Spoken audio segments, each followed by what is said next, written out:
नवरात्रि की आप लोगों को बहुत बहुत शुभकामनाएं। एक माता जी का सुंदर सा गीत आप लोगों के लिए लेके आए हैं, जिसमें है कि एक पत्नी अपने पति से कह रही है कि मुझे लाल कलर की साड़ी ला दीजिए। मैं लाल कलर की साड़ी पहनूंगी और माता जी का व्रत करूंगी, क्योंकि लाल कलर सुहाग का कलर है और माता जी को भी बहुत पसंद है। तो आप ला दीजिए। तो देखिए किस भाव से अपने पति से कह रही हो, गानों के माध्यम से आप लोग सुनिए।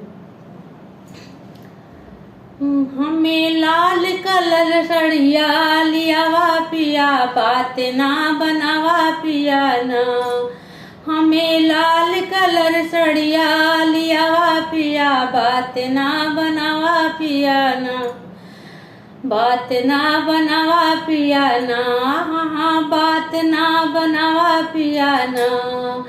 हमें लाल कलर सड़िया लियावा पिया, बात ना बनावा पिया ना। कौन चली ना बहान न तो बंद करब खाना। कौन चली ना बहान न तो बंद करब खाना। तोहरा समझब ना कौन मजबूरी पिया, केतनो जरूरी पिया ना। तोहरा समझब ना कौन मजबूरी पिया, केतनो जरूरी पिया ना। हमें लाल कलर सड़िया लियावा पिया, बात ना बनावा पिया ना।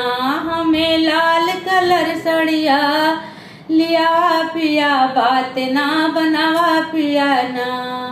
अगर सड़िया ना लियाई बगरवा के पाछ तैबा। अगर सड़िया ना लिया